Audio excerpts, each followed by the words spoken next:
welcome one and all to this joint session between the Global Cultural Districts Network and the Pontificia Javeriana Universidad de Cali. I am Greg Scarpella. I'm the director of GCDN, and we're really delighted to be, doing this session with you all.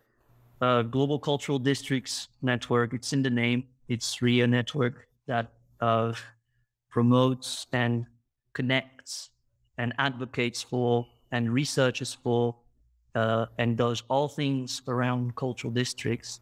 And I'll let the founder and chair of GCDN, Adrian Ellis, tell you a little bit more about cultural districts in general later, and a session where we're going to contextualize what cultural districts mean in Colombia and the Latin American region in Spanish also later. But I just wanted to welcome you all here, and I will pass the floor in a second to Luis Fernando to give a little bit of opening remarks and talk about a project that the university is doing with the government of Colombia on the Áreas de Desarrollo Naranja. I hope I said that right. Which are cultural districts for Colombia. So I'll let you say that. But before I do, I just wanted to say that there is a translation going on right now, so you can have simultaneous translation in Spanish if you choose the channel from the bottom tools on your Zoom screen. So without further ado, Luis Fernando, please welcome the participants.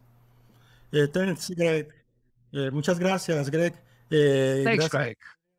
Thanks, Adrian, for being with us here and for including us.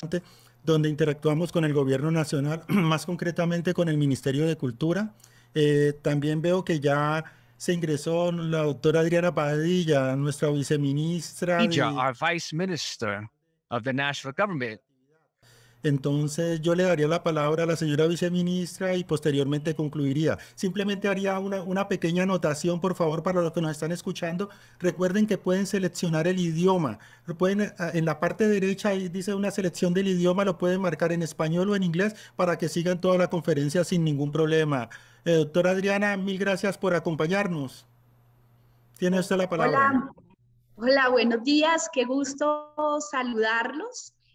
Pido excusas por estas conectividades que aún causan estragos, pero también facilitan la vida y facilitan que ya en este momento nos podamos encontrar, y en nombre de nuestra ministra de Cultura de Colombia, Angélica Mayolo Obregón, les doy la bienvenida a este Encuentro Nacional de Ecosistemas Creativos.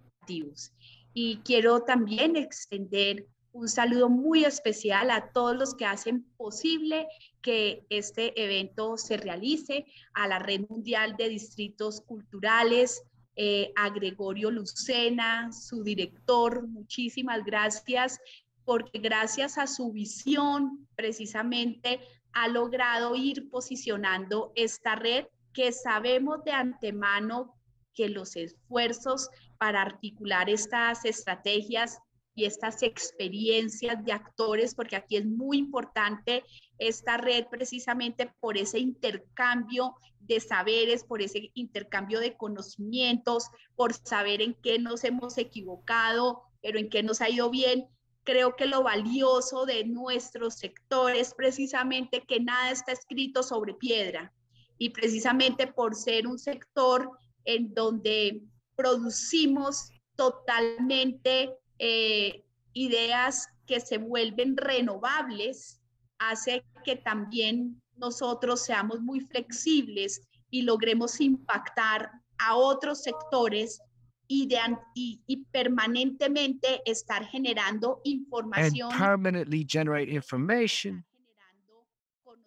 And permanently generate knowledge. Es muy importante esta red mundial de distritos culturales, en donde queremos dejar en Colombia un espacio y queremos dejar también una reflexión y cómo podemos conversar y cómo podemos, como les decía, a partir de esos conocimientos, también trazar agendas conjuntas. En esta oportunidad también saludo de manera muy especial a la Universidad Javeriana de Cali. Nosotros desde el Ministerio de Cultura nos hemos venido acompañando técnicamente de esta universidad, que ha venido tomando también un rol protagónico en este seminario y que está precisamente en la agenda académica con casos prácticos para estudiar y para que sean oídos y para que sirvan de referente en lo que vamos a tratar en esta red y en este encuentro. Y aquí también me parece clave cómo nosotros desde Colombia hemos ido materializando a través de la red de ecosistemas creativos, hemos ido materializando esa cuádruple hélice.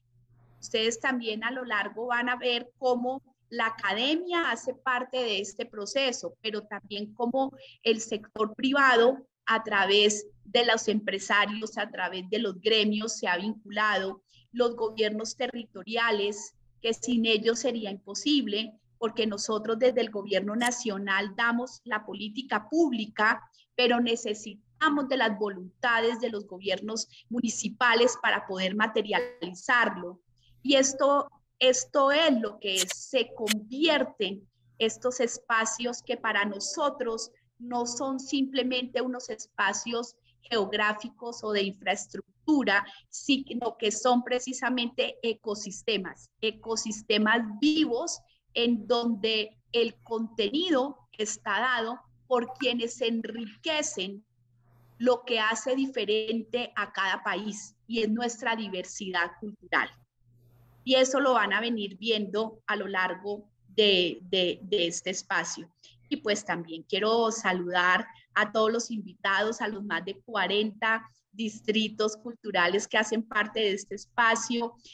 Gracias por estar interesados en lo que pasa en Colombia y definitivamente lograr que como región nos conectemos, no solamente digitalmente, sino como región vamos a lograr que estos distritos creativos, que estos ecosistemas creativos sean quienes nos conecten y marquemos también un diferencial ante el mundo entero y sea a partir precisamente de lo que nos enriquece todos los días y de lo que nunca nos abandona, que es la cultura de cada uno de nuestros países y la creatividad y el talento de quienes enriquecen día a día estos saberes. Muchísimas gracias.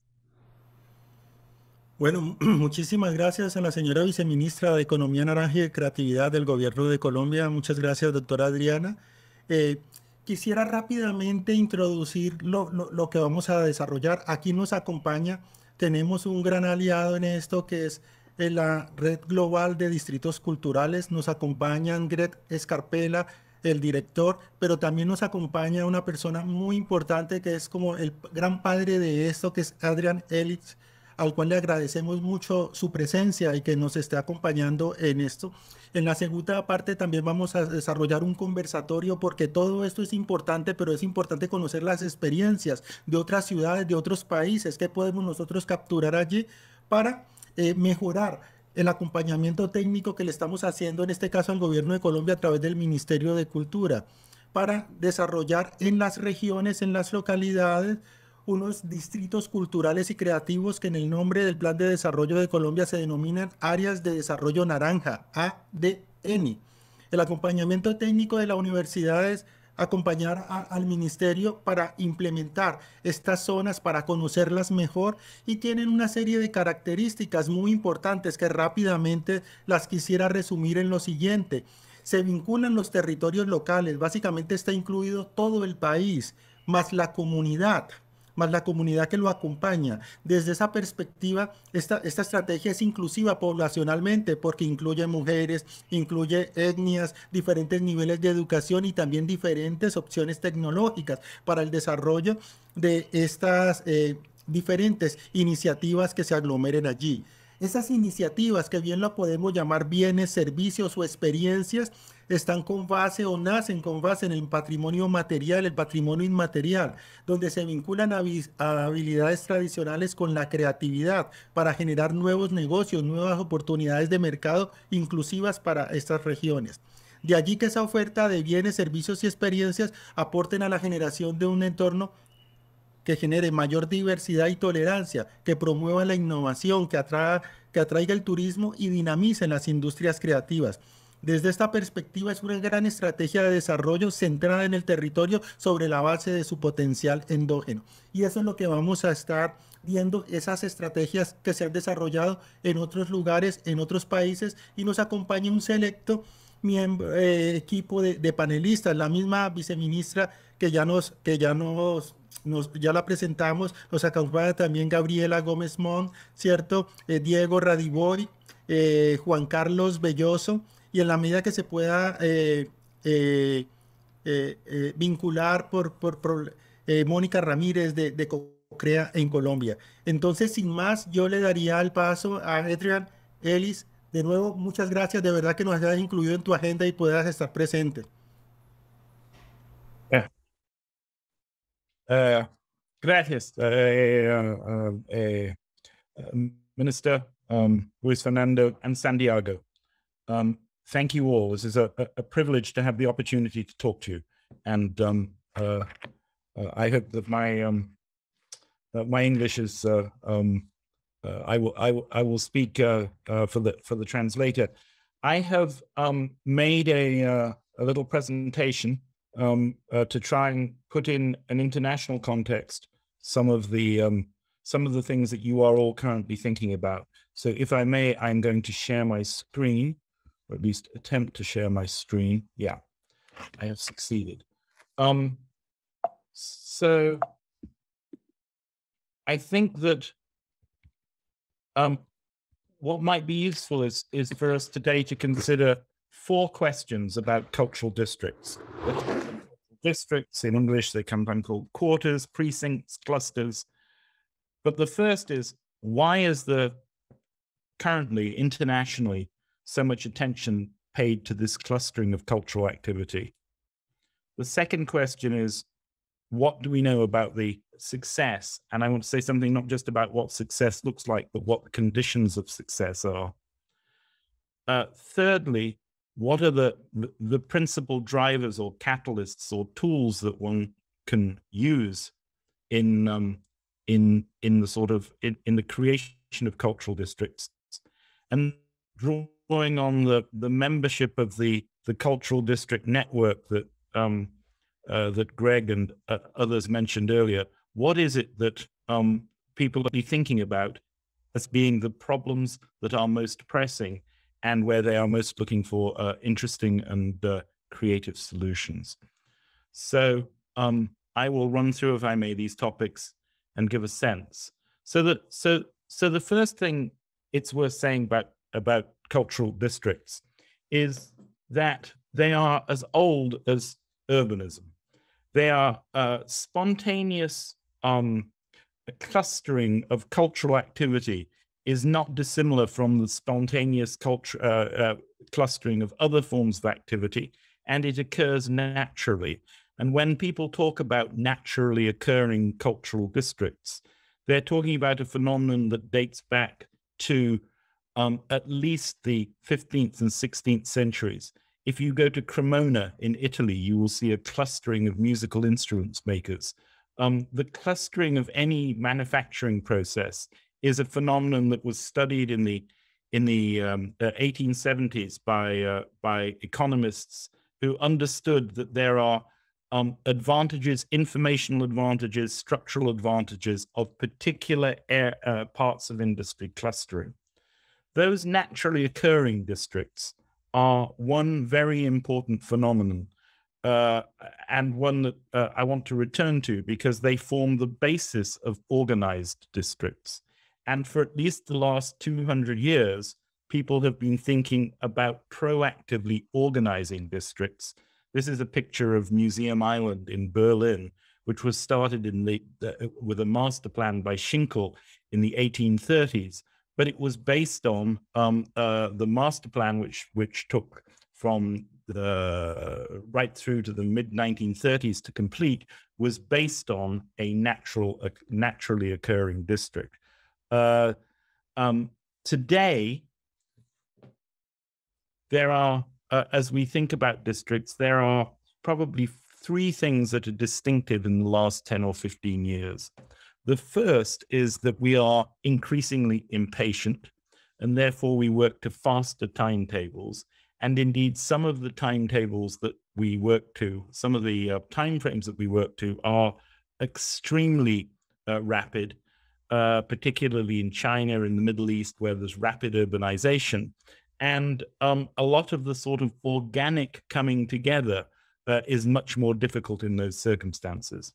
The second thing is that our districts, not always, but are often much larger in scale than they have been historically. A district that covered 2 or 3 blocks in a city might have a reputation that might be very resonant 10 or 15 years ago. If you look at what are known as top-down districts like Dubai or West Kowloon, you will see absolutely enormous areas given over to primarily cultural purposes. I don't think we should be too diverted by that scale. There isn't a correlation between, there may be a correlation between scale and resonance, but there isn't necessarily a correlation between scale and long-term success. I think the other thing that is true of cultural districts now is that our expectations in policy terms are much, much more complex and ambitious than they've ever been.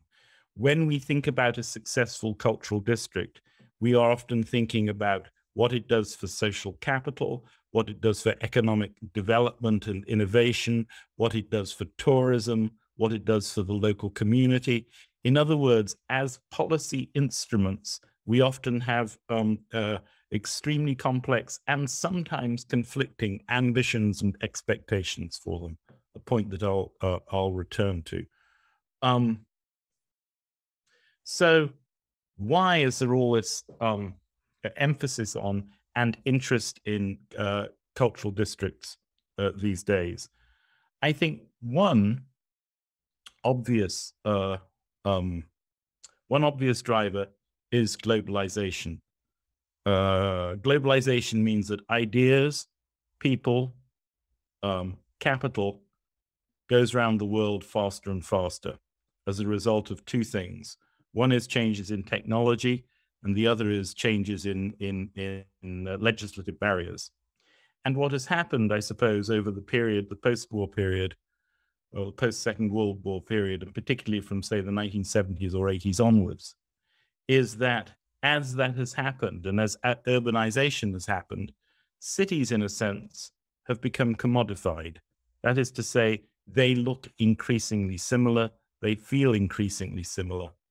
And as those cities fight back to a certain identity, an identity that can attract capital, an identity that can attract inward investment, an identity that can attract knowledge workers, they've emphasized in their policies, obviously, initially public safety, transport, education, but cultural, in its broader sense, cultural identity has also been one of the things that has, if you like, decommodified cities, or that cities have sought to decommodify themselves with.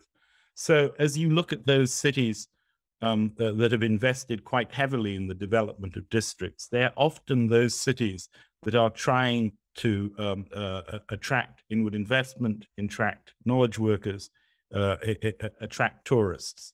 So, and I'll return to this point. So if we're looking at the next chapter of globalization and possibly of globalization slowing down, it will be interesting to see whether those strategies that those cities have adopted are less in evidence. The second, I think, factor driving cultural districts is, as I mentioned, I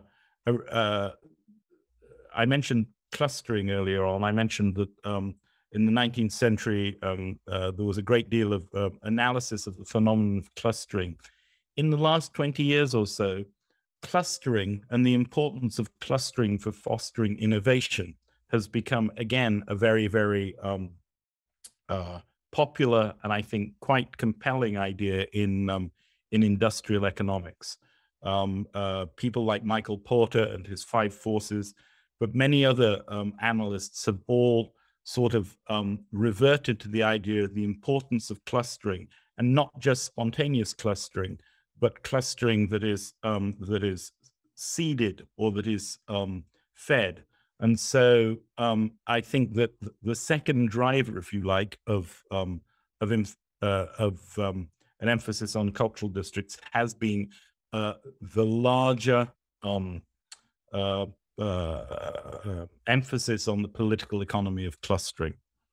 The third, I think, is that one of the ambitions for districts, whether they're cultural districts, design districts, innovation districts, is that they offer the possibility of a growth model that is inclusive, a growth model that is sustainable, a growth model that takes into account the need for diversity and sustainability in a way that traditional growth models of investment often have not necessarily done. In other words, that there is at least a philosophy behind many cultural districts, which is broader than traditional economic growth and takes into account social ambitions too. Some thoughts about if those arguments if those are what have driven, if you like, cultural districts over the last 20 years or so, then there are clearly some thoughts that are relevant to and that we should, as we move forward in thinking about cultural districts, take into account. The first is that in many cultural districts, not-for-profit arts and cultural organizations are often the prime movers, if you like. They are used as the primary anchor, not invariably, but often. And that may be effective, but it's only effective if those not-for-profits, arts and cultural organizations are themselves vital and are themselves sustainable and are themselves relevant to their communities. We have seen in many advanced economies in the West an investment in large-scale cultural infrastructure that is not always connected to or intelligently relating to its broader community. So if one is going to use cultural infrastructure as an investment tool, one needs to think very carefully about the vitality and sustainability of the organizations that will occupy them. A second, I think, point about the model is that closely in the public mind, in the mind of many policy analysts, creativity and innovation and the arts are closely aligned.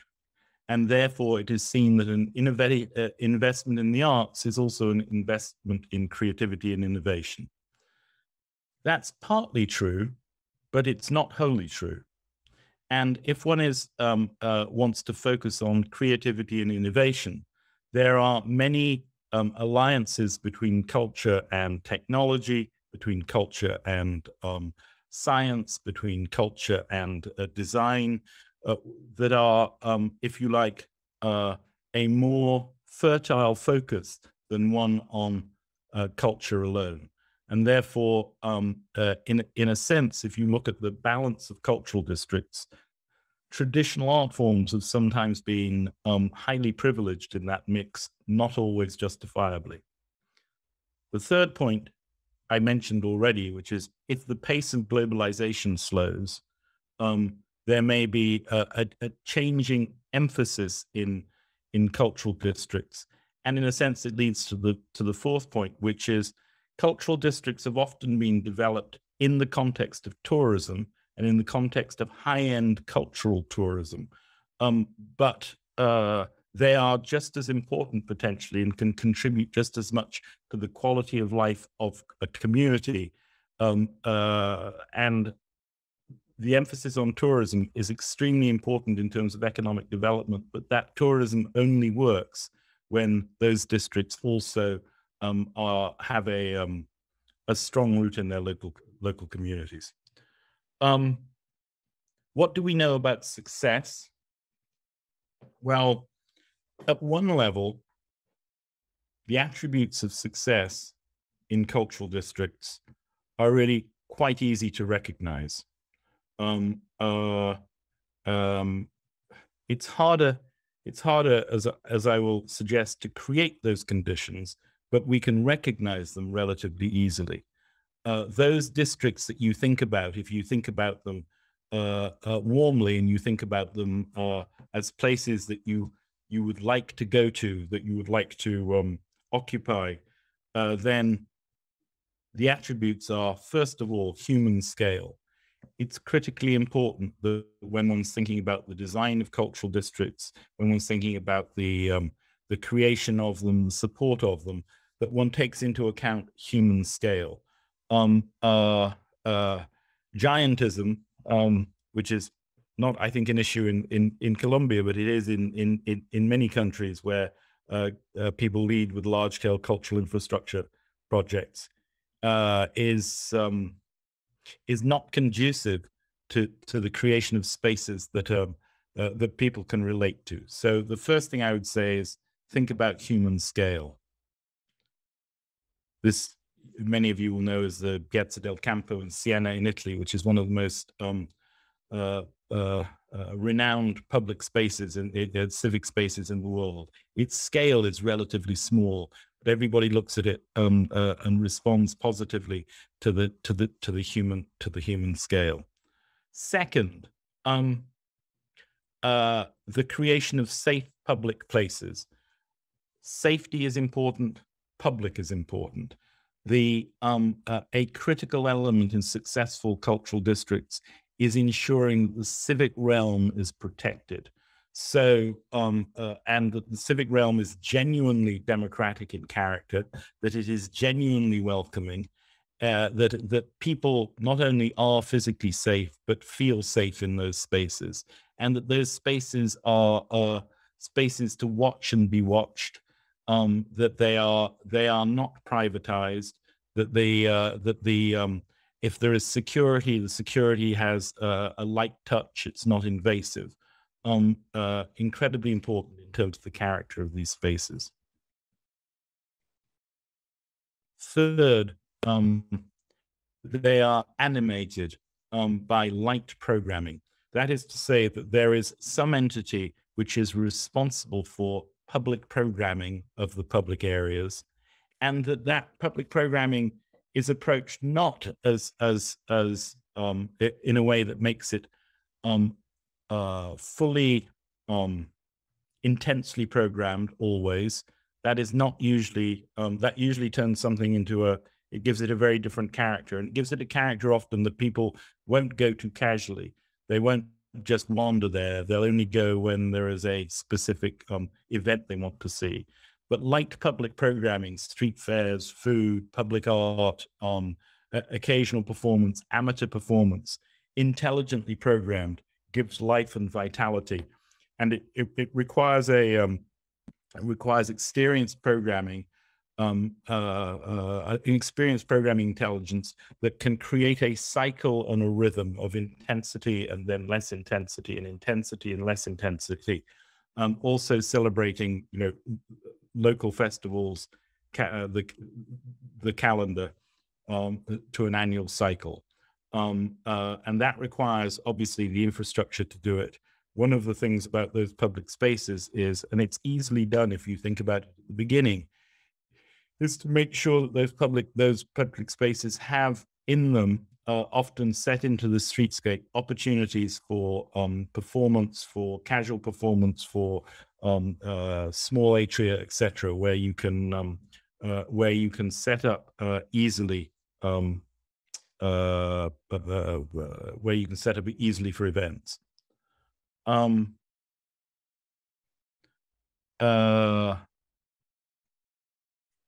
Nighttime and daytime programming, nighttime and daytime activity.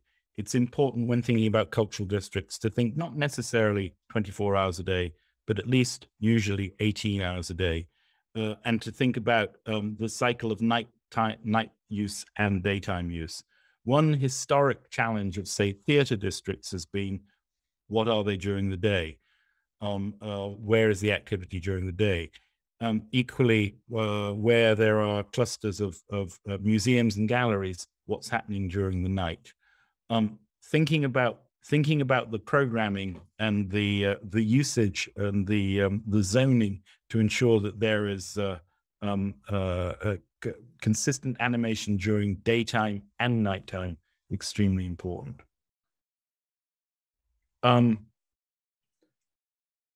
There was a tendency in the 90s and early 2000s, Dallas is a good example of this, of investment in what I think of as sort of monocultural cultural districts, in which there were museums, performing arts spaces, etc. Really quite significant public sector investment, but without thinking about, without the intelligent thoughts being applied to diversity of usage. The most successful cultural districts generally have an identity that is defined by the cultural element or the creative element, but they're also mixed use. They also have residential, they also have retail, they sometimes have office space. In other words, the most successful cultural districts are not monocultural. They're not exclusively around culture. They mix culture into the fabric of other mixed uses. And therefore, that sort of mix between residential, cultural, retail, restaurants, etc., is immensely important in the early planning stages to understand that. Equally, often they have some anchor cultural or similar use. In other words, there is usually at least one anchor institution, predominantly cultural, probably of larger scale than the others, that gives some sort of symbolic expression to the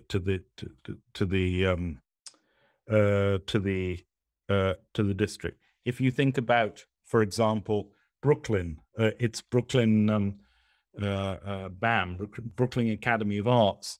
There's a large organic district, very vital, but it's BAM that sort of defines that area. Similarly, Les Halles, where this is obviously a very large one, the Centre Pompidou, the Pompidou Center defines the area. There is a great deal of other activity, but thinking about what the anchor is and whether that district needs a definitional anchor is an early part of cultural planning. Differences of scale, clearly important. From larger scale, we just talked about anchors, through to smaller scale, both organizations of all scales rather than simply thinking about who the large guys are. And importantly, and often quite difficult, and we'll come back to this, a combination of cultural production and cultural consumption. If you think about what gives character to a cultural district, it's often the co-location of cultural production, that is to say, the making of work, the production of work, and cultural consumption, the enjoyment of that work. But what happens when cultural districts are successful often is that over time, prices rise, property prices rise, and it pushes cultural production away from cultural consumption. And that in turn alters fundamentally the character of the area. So thinking in one's early planning about how one can continue to co-locate cultural production and cultural consumption is very important.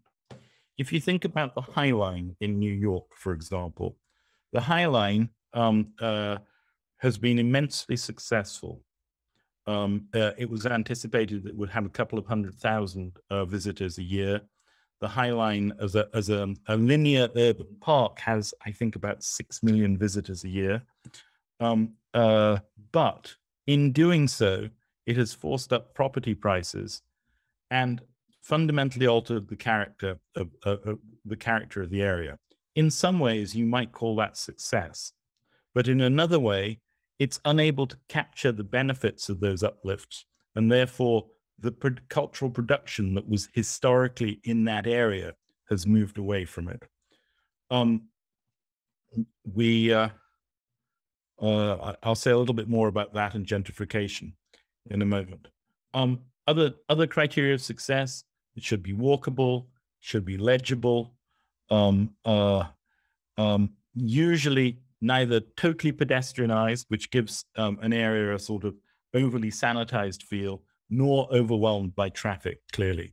But it's often, I think, there's maybe a subjective judgment, but certainly in my view, when you totally pedestrianize an area, you can alter that, you can adversely affect the character by giving it a slight artificiality. And that also goes for branding. Branding is very important for cultural districts, the assertion of a cultural identity. But when they are overly branded and overly aggressively branded, you can sort of create a slightly alienating effect. So branding needs to be quite subtle, and it needs to relate the city very, very clearly back to, relate the district back to the character of the city. So those are some of the criteria. Those are some of the things that when one sees a successful cultural district, one sees many of those attributes. And I'm not saying that all successful cultural districts have all those attributes, but generally, there is a high correlation between what people instinctively think of successful, i.e. vibrant, attracting tourists, but also an amenity to a local community. But of course, the challenge is how on earth does one achieve those things? In other words, if the signs of success are relatively straightforward, how much more complicated is creating them? And I think there's an interesting story in the South Bank, London's South Bank. So London's South Bank, which is a cornucopia of culture, which includes the Tate Modern, the Shakespeare's Globe, Royal Festival Hall, and the whole of that sort of area in opposite the Houses of Parliament in London, where you can walk along a beautiful beautiful waterfront for about, I would say, from where that big wheel is through to through the Tate, then onto Tower Bridge. So it has many of those attributes that I just described.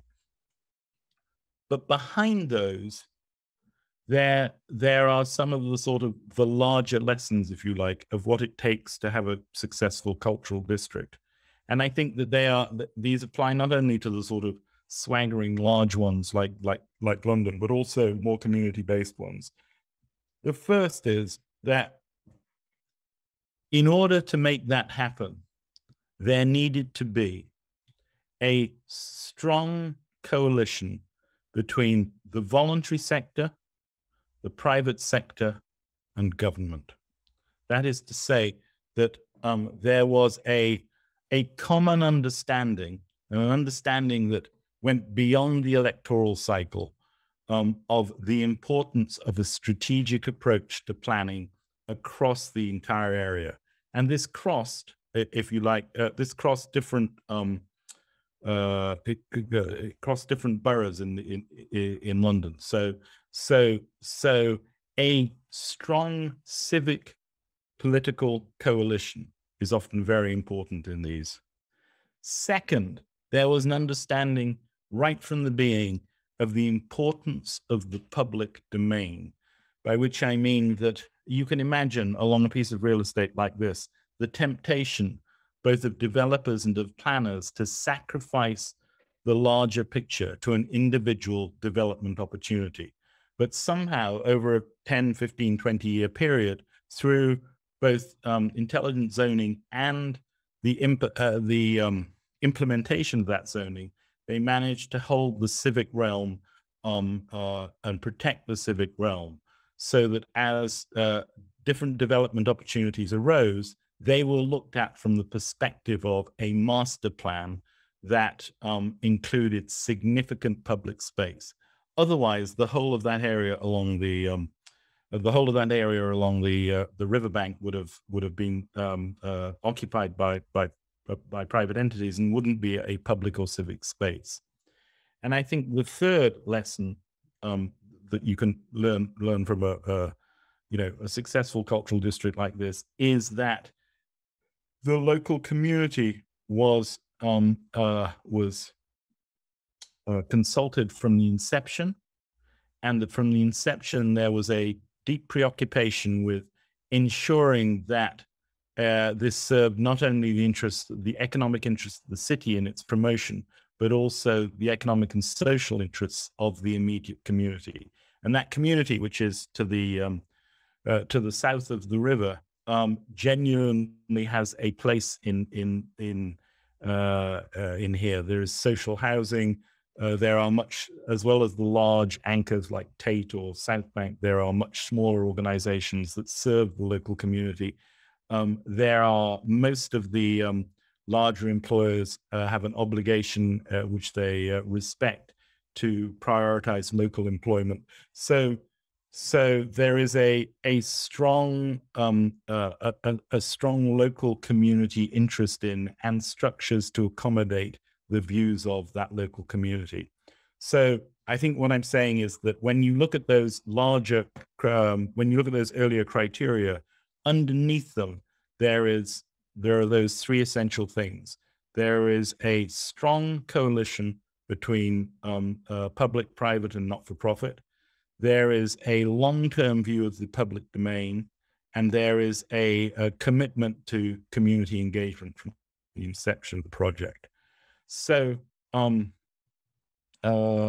perhaps it's worth mentioning, everybody knows this, this is Bilbao and the Guggenheim's great success in Bilbao.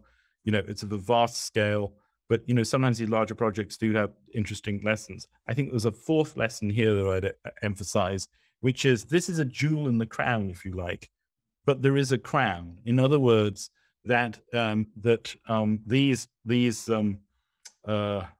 these big civic buildings only work if there is, in the case of Bilbao, a transport policy, a housing policy, a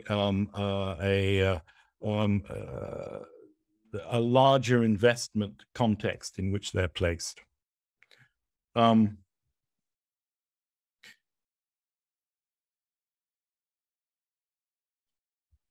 sometimes when they don't think about these things, you have examples like this.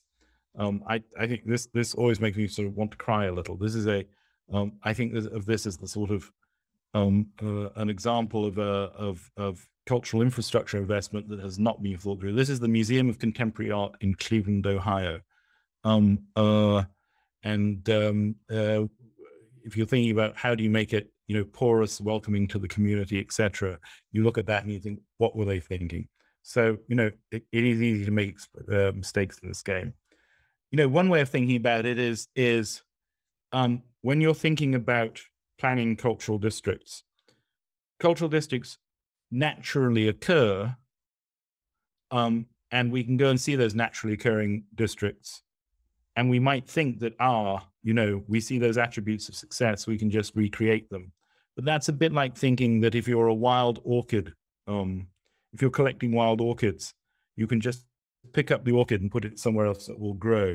But if you're cultivating orchids, what you've got to think about are the soil conditions. And I think when we're talking about things like long-term planning, partnerships, etc., protection of the civic realm, that is the soil in which the cultural districts thrive. Let me just say a little bit about from the network that Greg briefly described earlier on, some of the things that keep people up at night as they're thinking about the planning of these districts. And I'm going to just run through, as it were, what you might think of as the current agenda, the current intellectual and policy agenda of people who are thinking about cultural districts around the world. And some of this may resonate with you, others may resonate less. But the first is a pretty obvious one, which is, where do we find people with the skills and sensibilities required to plan and manage cultural districts? And I think I'm talking to a group of them, where you are interested simultaneously in the conditions of cultural and creative success and urban planning. And it's that cross section, if you like. It's that crossroads between urbanism and cultural policy that I think requires a particular interdisciplinary expertise. And if you look at some of those cultural districts that have historically been less successful, it's often because they were planned without necessarily the skills and understanding of both the urban dimension and the cultural dimension. Second thing that preoccupies people planning districts is, what is the appropriate relationship between tourism and community? I put in there education and innovation too, but basically many cultural districts, understandably, are there to attract tourists because cultural tourists tend to A, come back more often, B, stay longer, C, spend more. And cultural tourism has become a very important part of the equation. But it's also important that that districts serve their local communities, and those districts that only serve tourists, particularly in the larger cities, often over time hollow themselves out for the reasons that we described. So thinking about the meaningful relationship and the authentic relationship between the visitor and the resident is an extremely important part of getting the successful policy mix. The animation, I've already talked about this a little, but the animation and of public spaces, the successful programming of those spaces in ways that attract both tourists and local community, and ensuring safety, the critical element of public safety, in ways that are non-intrusive, is extremely important. Content and programming partnerships, that is to say, one of the things that these districts are thinking about, and the districts in the network, is the co-commissioning of public art, the co-commissioning of public, in order to create a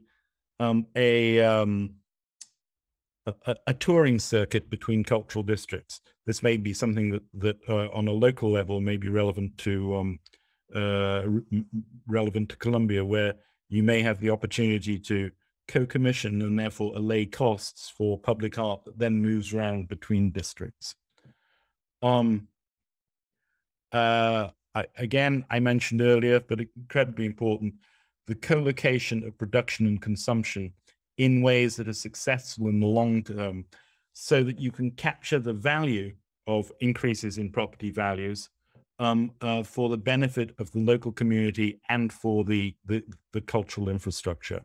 We recently commissioned a report, which is on the GCDN website, called Capturing Value and Preserving Identity, that looks at all these things in depth, and the techniques for example, land banks, zoning, etc., in which you can begin to capture the value of the success, the long-term success that capture where there is long-term success, where you can capture that value for the benefit of the project and the community. If you don't do that, then of course the danger is that over time the beneficiaries of the intended beneficiaries of a cultural district are not the actual beneficiaries. How do you ensure that anchors understand the larger civic agenda? That is to say, often if there is investment in a particular cultural institution, a theater or something, as the anchor, it's important they understand their responsibilities as anchors. Their responsibility is not only for what goes on in the building, but also the relationship of that institution to the wider community. Some cultural institutions understand that deeply, others less so. And so it's important that one ensures that the management understands their larger responsibilities to the community. Ongoing revenue support, and through what mechanism? There are a series of mechanisms. Bids are very popular in the States, where there is where the business community chips in, contributes to the public benefit. There are various systems of governance, but one needs a system of governance and a business model that ensures there is a generation of funding for ongoing programming and maintenance of the civic realm. It's immensely important.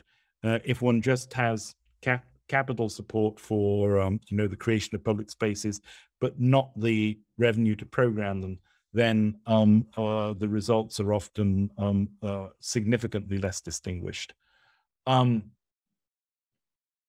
We are currently entering what I think generally is internationally known as a period of non-incremental change, whether we'll come to some of the things, but the climate crisis is clearly one.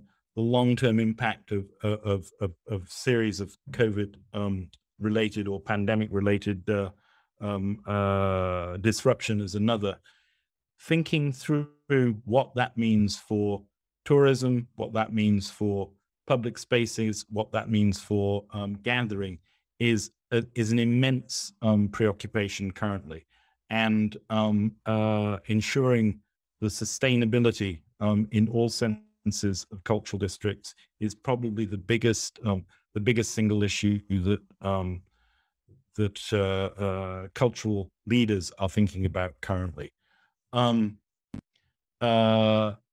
Greater salience of racial equity and social justice, how one incorporates and ensures that along with the ambitions for cultural or economic or social generation, there is an explicit commitment in districts to issues around equity has become immensely important.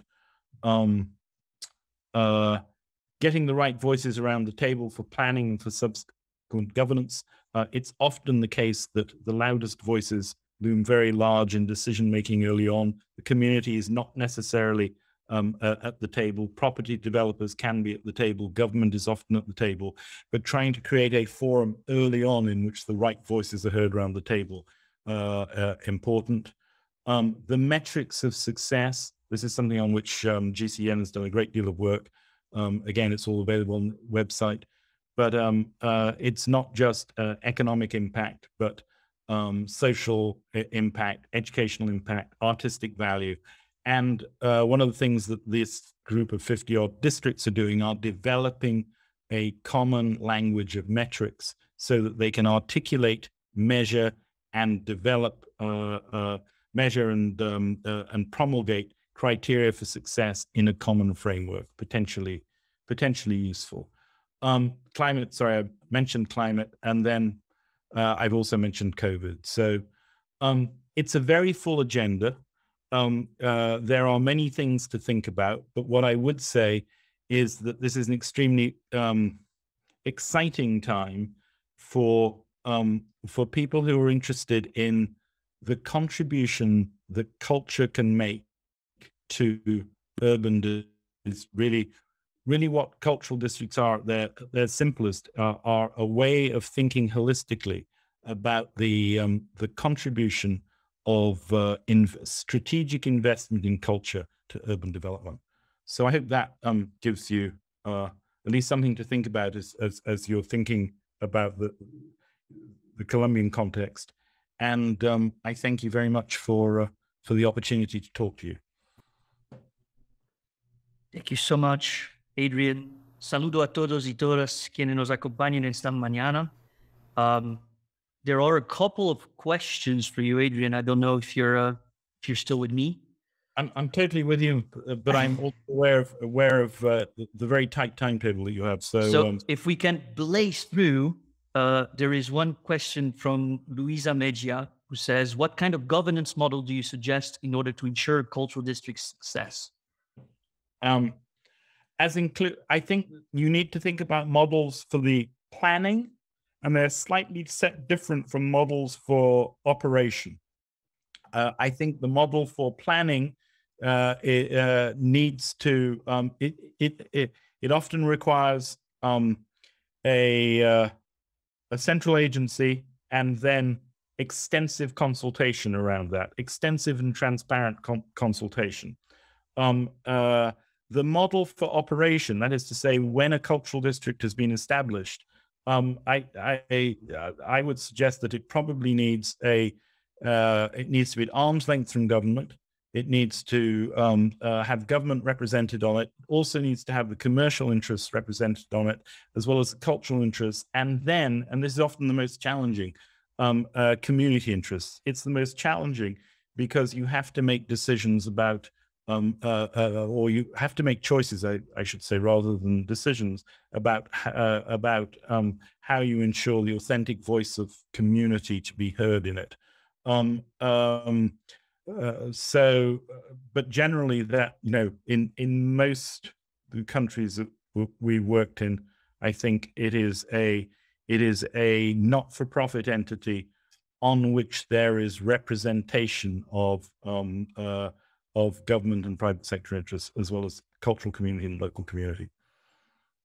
Thank you. And the second one comes from Yuli Guerrero, and it's, how can we convince the private sector, firms, companies, and businesses to join a cultural district project?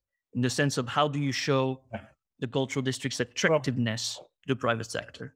Well, I think the funny thing is I found that, I think that over the last 10 or 15 years, developers have increasingly understood the benign impact on capital values of culture, of being adjacent to culture.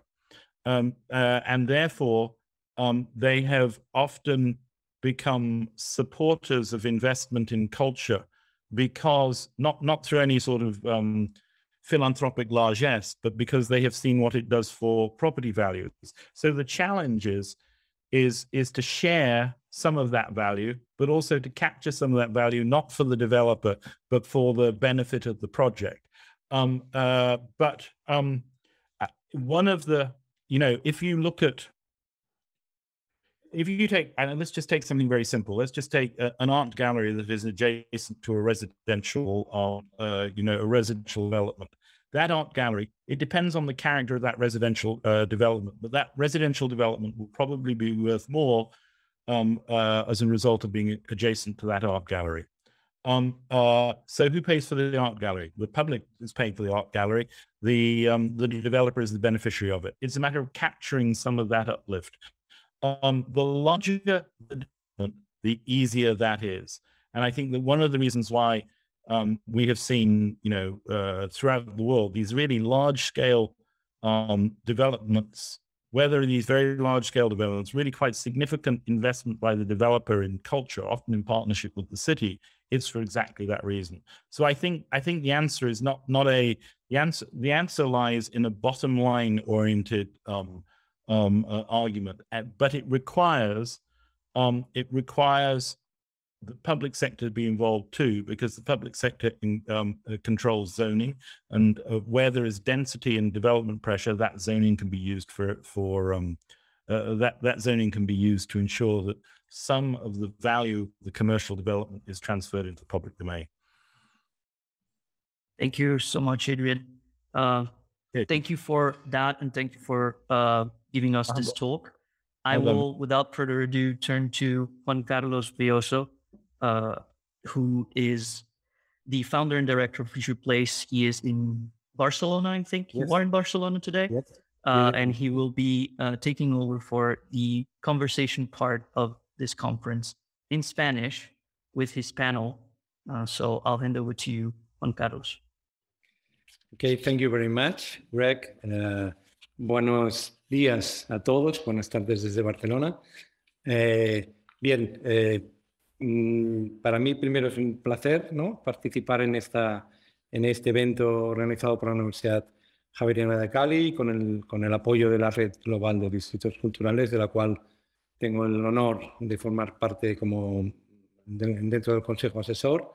Creo que es una muy buena referencia en lo que se refiere al desarrollo y gestión de distritos culturales, de la cual podemos aprender mucho. Y bueno, la idea a partir de ahora en este panel, sobre todo, es compartir, después de lo que Adrián nos ha compartido en cuanto a la experiencia internacional en el desarrollo de distritos culturales o áreas de concentración, digamos, de equipamientos de actividad cultural y creativa, entender un poco cuál es el contexto, yo diría, ¿no?, en Latinoamérica, especialmente en Colombia, que es donde estamos, pero también compartir la experiencia de los otros ponentes que ahora presentaremos en otras ciudades y regiones en Latinoamérica, y quizá ver en qué medida los retos que Adrián nos comentaba, ¿no?, los grandes desafíos cuando creamos, desarrollamos o promocionamos un distrito cultural son aplicables al contexto latinoamericano, ¿no? En ese sentido, yo creo que un tema muy importante, que quizá creo que es ver un poco lo que estábamos comentando, en qué medida los distritos culturales, o entiendo que la terminología, ¿no?, áreas de desarrollo naranja en Colombia, distritos, territorios culturales, pueden ser una gran herramienta de transformación del territorio y de desarrollo en todos los ámbitos, ¿no?, económico, social y cultural, y además como grandes herramientas de preservación del patrimonio y desarrollo de la identidad por parte incluso de los propios ciudadanos. Yo personalmente he podido trabajar tanto en Colombia como en México, como en Buenos Aires, en muchos países en Latinoamérica.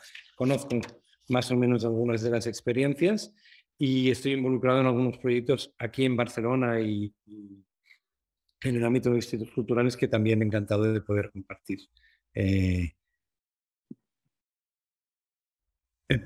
Perdón, supongo que se me oye, ¿no?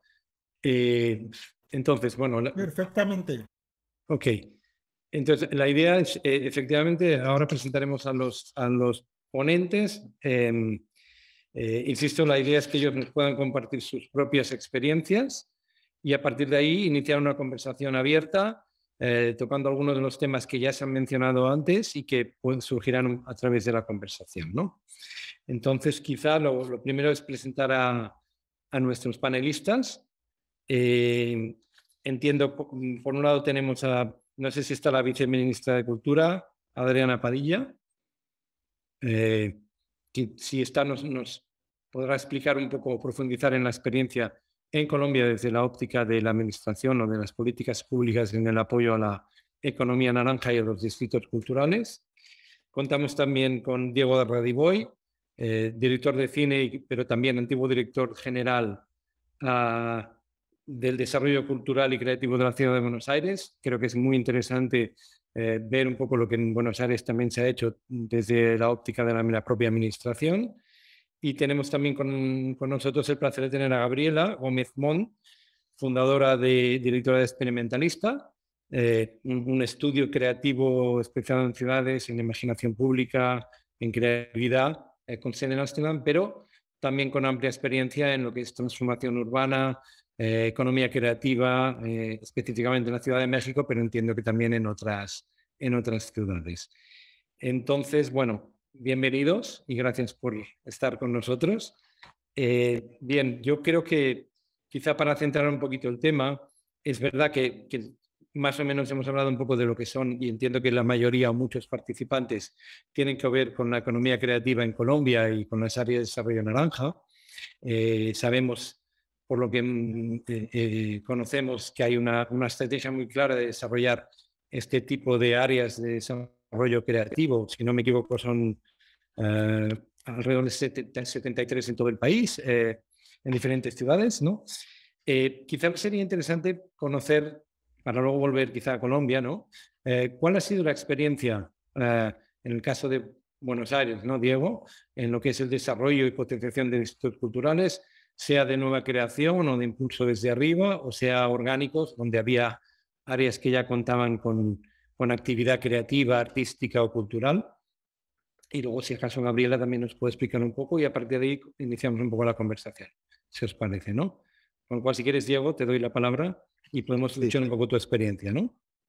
Yo creo que la experiencia de Buenos Aires es particularmente interesante porque ha sido uno de las primeras ciudades globales con alto perfil cultural que abrazó el desarrollo de distritos culturales.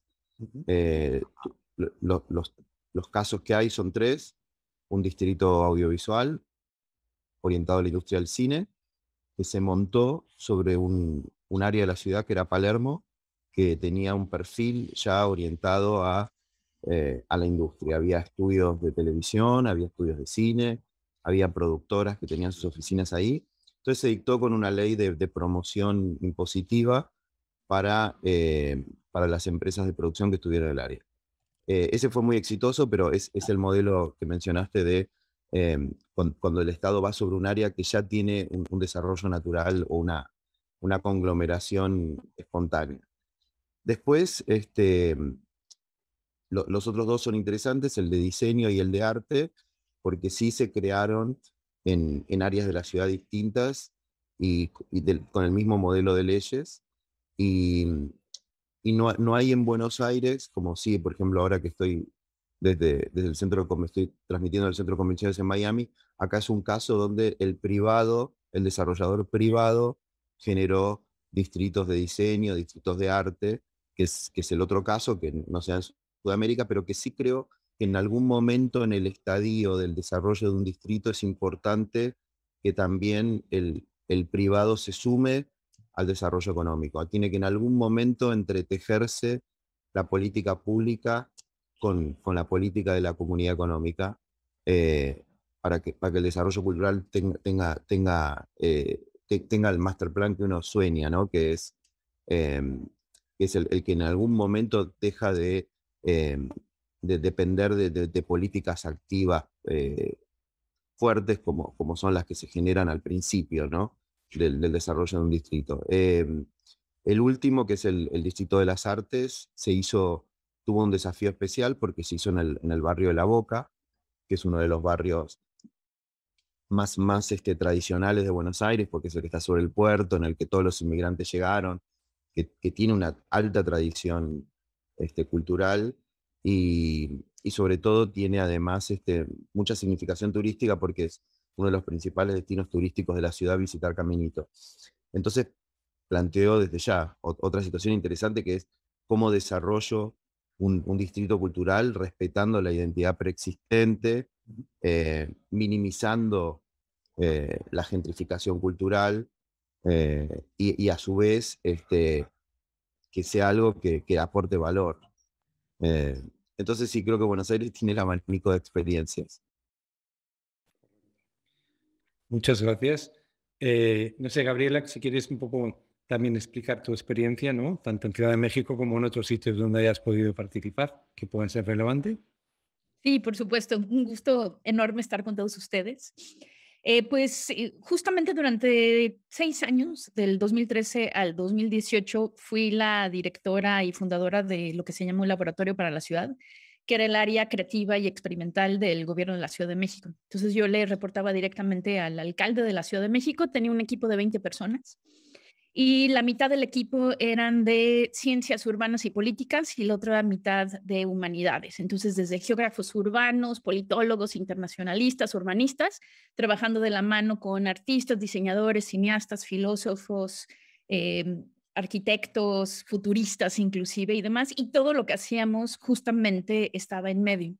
Les cuento esto porque en la Ciudad de México en realidad no hemos tenido una política como tal para distritos creativos. Lo que es interesante es que la Ciudad de México, no me acuerdo si después de Londres o París, es la ciudad con más centros culturales y museos de todo el mundo.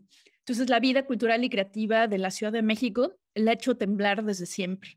Ha sido uno de sus grandes motores, tanto de economía naranja, de industria creativa, que hoy en día, de hecho, es mucho más grande que en México como tal que el PIB que viene, por ejemplo, de la agricultura. Y al mismo tiempo también ha sido específicamente en la Ciudad de México sumamente importante para el desarrollo de ciertos lugares que, como bien decía Diego, no forzosamente fueron planeados como distritos creativos, pero que concentran una gran cantidad de personas que se dedican a eso y que se vuelve una concentración y una densidad de interacción creativa muy particular que creo que le ha dado tanto el sabor a esos barrios, pero también le ha dado una proyección internacional profunda a la Ciudad de México como tal. Entonces, quizá justo desde estas dos áreas, desde haber llevado un área experimental y las lecciones que nos arroja la Ciudad de México, pondría muy en línea con lo que mencionaba Diego, un par de cosas en juego aquí en nuestra discusión. Una de ellas, como primera provocación, es ¿qué sucedería si pensáramos en vez de ciudades hechas para el cuerpo humano, para la imaginación humana? ¿Cómo cambiaría nuestra idea de la cultura y la creatividad? Que efectivamente desde los museos, desde nuestros artistas, desde el arte, desde la artesanía, desde radio, televisión, lo que quieran, es impresionante lo que se genera desde ahí. O sea, que no nada más se trata de economías, sino como bien decía Luis Buñuel, o sea, un país sin cine documental, por ejemplo, es un país que tartamudea. O sea, también es como una voz que creo que también se tiene que ahondar mucho. Ahora, ¿qué sucede ahí de estos aprendizajes? Una de ellas es, como bien han mencionado, entender el DNA urbano. Creo que es sumamente importante. ¿Cómo le podemos hacer para que los espacios que ya existen, existan en su multiplicidad?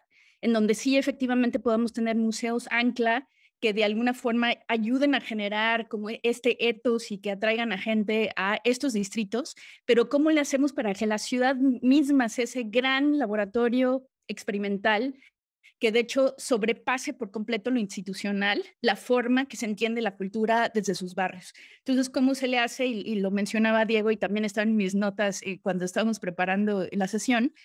Siento que las calles mismas, la manera de pensar el urbanismo, el tema del espacio público, pero también quizá nuevas tipologías cívicas, que es uno de los temas que estoy ahorita trabajando tanto con la ciudad de Helsinki como otras ciudades.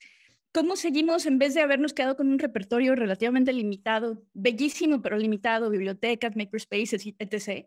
¿Cómo empezamos a ampliar la posibilidad de espacios cívicos ligados a lo creativo y lo cultural? Y quizá, y ahorita andaré en eso, y aquí es donde entra lo experimental, pensar que la ciudad no nada más genera creatividad, sino creatividad genera ciudad. Entonces, que también esas prácticas creativas, sea inclusive la democracia se pueda pensar como una práctica creativa, y eso justamente implica involucrar a sospechosos comunes y no comunes en eso que llamamos creatividad y cultura. Entonces, ahorita ahondaré en algunos de estos puntos ya con nociones prácticas, pero esas son como un par de cosillas que quisiera dejar ahí como guiños para seguir andando en la conversación, y también obviamente basándome en lo que seguramente les contó Adrian a profundidad sobre el potencial y también los retos de los distritos creativos y culturales. Muy bien, muchas gracias, Gabriela, muy interesante, y has dejado algunas cosas que yo creo que darán bastante juego para hablar. Yo, si queréis, quizá, aunque no, a lo mejor no estaba en el guión, pero como también trabajo en distritos culturales aquí en Barcelona, que no es Latinoamérica, obviamente, pero ligado a un poco lo que yo creo que hemos hablado, y quizás sería como la primera reflexión. En su momento, trabajando aquí con el ayuntamiento y también con los distritos, existen, como decimos, diferentes tipologías de distritos, ¿no? Y cuando hablabas tú de las ciudades para la imaginación humana, Barcelona se caracteriza precisamente por su creatividad en todos los aspectos, que no es algo que venga definido por una estrategia, una política pública, sino que ha sido algo natural a lo largo de los siglos, ¿no? Pero es verdad que, analizando qué distritos había, los que conozcan Barcelona conocerán quizá el Raval, que es el centro de Barcelona, donde tradicionalmente ha habido concentración de actividad cultural, a la que luego se unieron diferentes equipamientos que la ciudad promovió, como el Liceo, como el Museo de Arte Contemporáneo, con lo cual podríamos considerar un distrito cultural, aunque como tal nunca se gestionó o promovió específicamente, salvo un pequeño periodo. Luego tenemos el Poblenou, que es el distrito de innovación, que también es un distrito cultural y donde ha sido algo más orgánico, donde ha habido nuevos actores con actores tradicionales, pero que donde todavía funcionan diferentes agentes de manera separada. Y tenemos en L'Hospitalet, que es una ciudad que está justo al lado de Barcelona, donde hay un proyecto, como diríamos, muy top-down, que es el distrito cultural, donde precisamente es el ayuntamiento del L'Hospitalet que tiene 3 ejes fundamentales de desarrollo urbano, y uno de ellos es el distrito cultural, ¿no? Entonces, quizá entrando en lo que comentaba Diego, de estas diferentes tipologías que él ha podido trabajar directamente, o lo que comentabas tú, Gabriela, que en México no hay distritos culturales como tal, calificados como tal, sino que es a través de toda la ciudad, y quizás en áreas donde hay más tejido cultural y creativo, pero que no existen como tal. ¿Cuáles serían para vosotros los principales retos? Porque decimos, muchas veces es la política pública la que decide desarrollar en una área determinada, con o sin presencia de una determinada especialidad cultural, un distrito cultural. Y ahí la dificultad es cómo yo implico, ¿no?, a los actores, a la ciudadanía en ese proyecto. Y a veces es al revés, ¿no? Es el tejido creativo que se junta, como en Poblenou, crea una asociación sin ánimo de lucro para promocionarse, pero donde cuesta que la propia administración local o el tejido económico se involucre con el tejido creativo, ¿no? ¿Cuál es vuestra experiencia? ¿Cuáles son las claves para que una cosa y otra funcionen? Me gustaría, Juan Carlos, hacer un comentario breve ahí, que es yo creo que algo muy interesante que la política de distritos culturales, por ejemplo, en el caso de Buenos Aires arrancó más o menos 2010, o sea, ya lleva 12 años, y a su vez hay otras ciudades que recién ahora están entrando en la decisión de generar distritos culturales. Entonces, es una política que tiene ya un recorrido y es interesante que se puede nutrir de muchos factores experimentales, experienciales, pero además creo que lo importante es que siga activa, ¿no? Es una política cultural que lleva años y que no ha sido una moda. Y eso es valioso, ¿no? Es una política que ha dado resultados, que sigue generando, como dice Gabriela perfectamente, estoy de acuerdo con ella, necesita nuevas ideas, necesita nuevos aportes, necesita nutrirse de la experiencia existente, pero hay un ciclo que se mantiene y que sigue siendo una política muy valiosa. Y segundo, antes de entrar de lleno en tu pregunta, creo que es una política que no es automática. Requiere cabeza y planificación para que el resultado sea el que uno espera. No es algo tan simple como ontología del lenguaje diría, es necesario nombrarlo para que exista. En este caso, no basta con nombrarlo para que exista.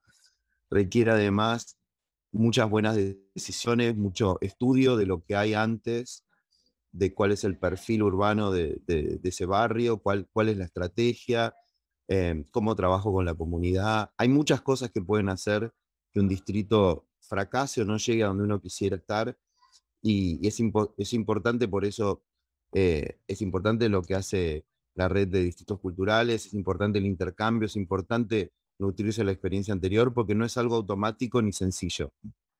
No basta con una buena ley o no basta con... es dinámico, es activo, requiere todos los días trabajo, seguir sumando voluntades, seguir buscando socios estratégicos, eso. Y ahora puede ir Gabriela a tu pregunta en detalle. Bueno, en la Ciudad de México efectivamente hay ciertos barrios que concentran una densidad específica de gente creativa. Entonces, La Condesa, en donde yo viví creo que más de 18 años, es uno de ellos, que es un barrio divino de los años 30. Que en el temblor en el 85, desgraciadamente, también fue una de las zonas que más se afectó. Entonces, ¿qué sucedió? Sucedió lo que sucede en muchos lugares. En un lugar que tiene muy buenos huesos urbanos, pues, que tenía sus parques bellísimos, sus edificios de los 30, se queda abandonado, los edificios empiezan a decaer, y de pronto lo descubren unos artistas, unos pequeños cafés, unas pequeñas galerías, se vuelven espacios experimentales de manera natural. O sea, hay gente que puede tomar riesgos porque las rentas son baratas, porque hay otra vez como esa cercanía y serendipia posible de comunidades que empiezan a crecer y por ende entonces también empezar como a contaminar creativamente las ideas, lo transdisciplinario y demás. Y luego, claro, ahorita ya hacemos un fast forward al 2021 y efectivamente hay un tema de gentrificación sumamente importante, que ahorita regresar a ese punto.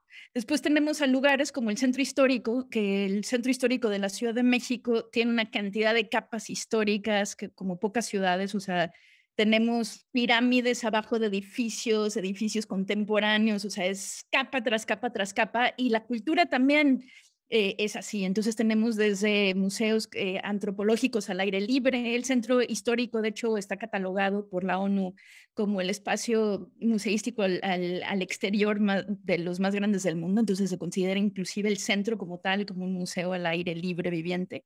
Pero también tenemos unos lugares magníficos como la Friki Plaza, que la Friki Plaza en el centro histórico es un lugar en donde se pueden comprar manga y cómics y animación y toda una serie de cosas. Entonces hay una subcultura digital por ahí sumamente interesante porque no forzosamente es la que normalmente contabilizamos como nuestros espacios creativos y demás, ¿no? Entonces, y luego tenemos lugares como Polanco, donde están los grandes museos, ¿no? El de antropología, el Tamayo, el Museo de Arte Moderno y demás. Entonces, ¿qué siento que yo tomaría como aprendizajes de lo que ha sucedido con la Ciudad de México? Es efectivamente, como hemos platicado y como hemos dicho todos, o sea, entender el DNA de cada uno de estos espacios es sumamente importante.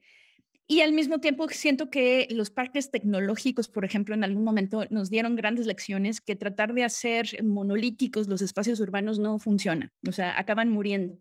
Tiene que ser una multiplicidad de usos sumamente vivo. Y un poquito también siento, viendo lo que ha sucedido con la Condesa, afortunadamente no del todo, es que siento que sí tiene que haber efectivamente un conocimiento con causa de lo importante que es la inversión pública, porque al final de cuentas muchos de estos procesos de regeneración urbana vienen de la mano con la IP, pero al mismo tiempo lo estamos viendo en Londres, lo estamos viendo en Nueva York. Si no hay política pública previa que empiece a entender cómo se le hace para, por ejemplo, poder agregarle al repertorio de espacios que le pertenecen a lo público, si no empezamos a encontrar nuevos modelos que no sean asociaciones público-privadas en beneficio de lo privado, sino asociaciones público-privadas que pueda hacer un archivo y repertorio de espacios que le seguirán perteneciendo a lo público, y tú lo mencionabas al principio, Juan Carlos, de que haya una captura de la plusvalía, que se pueda reinvertir en estos espacios. ¿Qué va a suceder?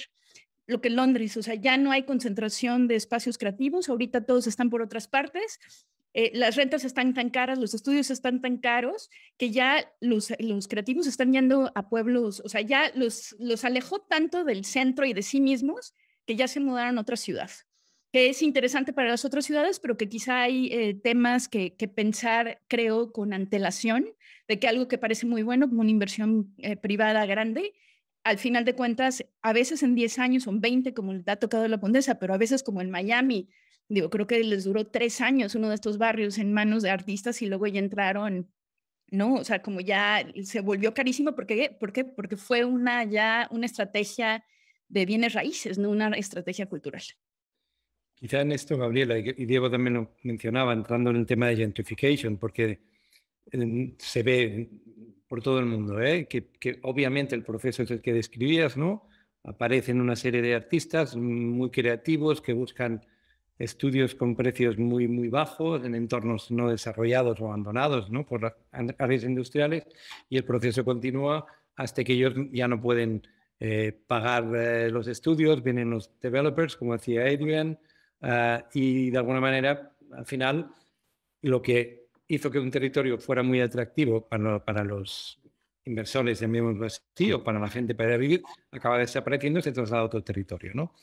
Eso tiene que ver, y entiendo que decía Diego, que es un proceso lento de planificación, y lo que decías tú, tendría que estar dentro de una planificación urbana amplia, en el sentido de entender qué aportan, o sea, dónde está el ADN, qué aportan el tejido creativo, cultural en un modelo de desarrollo urbano, y cómo se integra con el resto de ámbitos que conforman, pues, un área urbana, ¿no? Mi experiencia también... Porque hay una parte, Juan Carlos, sí. Digo, hay una parte que definitivamente hay que encontrar un punto de convivencia, porque si esto lo planteamos en términos dicotómicos, no salimos de la trampa, creo. Yo en Buenos Aires lo he visto en al menos 2 de los distritos, el de diseño, por ejemplo. El distrito de diseño requiere que venga la inversión y que se genere. El diseño está demasiado asociado a la actividad privada en un montón de aspectos. Necesitas que venga el diseñador de muebles, el que hace diseño de moda. Digo, y nosotros en Buenos Aires tenemos un centro metropolitano de diseño que es una política pública de lujo. O sea, no podría tener mejor corazón el distrito, y la ley es muy buena, y sin embargo cuesta lograr a veces que el privado vaya a una zona de la ciudad, se traslade. Entonces creo que la historia de de la humanidad en general tiene procesos migratorios, humanos, urbanos, culturales.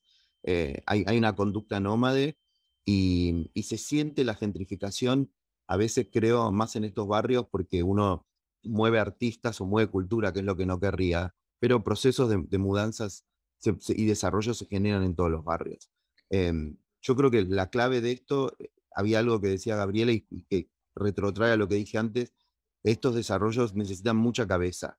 No es solo poner una etiqueta, aportar un dinero, para que duren en el tiempo y para que tengan una buena raíz. Es como un edificio que uno quiere que tenga muchos pisos, tiene que hacer unos buenos basamentos y tener pensado lo más posible de antemano qué es lo que uno querría que quede del barrio en 10 años, qué es lo que se tiene que renovar, dónde quirúrgicamente se podría hacer un desarrollo, dónde se podría pensar, esta manzana requiere inversión privada, esta no, este es un centro cultural que quiero que dure para siempre. Hay que pensar a mucho más largo plazo que a 2, 3 años. De acuerdo. Y de hecho, si pudiera agregar, ahorita estoy viviendo en Ámsterdam y justamente siento que hay una exploración potencial de nuevos formatos, tipologías y demás que se vuelve muy interesante. Por ejemplo, el tema de la cooperativa, de los edificios que tenían un uso y de pronto se van a cambiar a un uso comercial, pero el gobierno les pide forzosamente a los de bienes raíces que tengan que ceder el espacio por 5 a 10 años a otro tipo de intereses culturales, que no es perfecto porque 5 o 10 años también se va muy rápido, pero al final de cuentas sí creo que empieza a apuntar hacia otro tipo de posibilidades, en donde, por ejemplo, también algo que me parece también súper interesante aquí en los Países Vascos en general, es que ya el tema de las zonas de uso, land use, creo que sí lo estoy diciendo bien, el tema de las zonas de uso se vuelve hiper específico. O sea, ¿qué sucede? Aquí en Ámsterdam traen un tema de economía circular y se dieron cuenta que para poder fomentar un tema de economía circular, lo que necesitas también es lugares en donde se pueda reparar, ¿no? Necesitas a tus sastres, necesitas tus makerspaces, necesitas todo eso. Entonces empiezan a hacer zonificaciones hiper particulares en ciertos barrios que siento que justamente no nada más están buscando un desarrollo económico, sino empezando a pensar en qué implicaciones tiene la vitalidad. Digo, porque tú, Juan Carlos, nos podrías decir que creo que está sucediendo en Barcelona y en todas partes, que ya ni siquiera se vuelve un tema de desplazar a los artistas.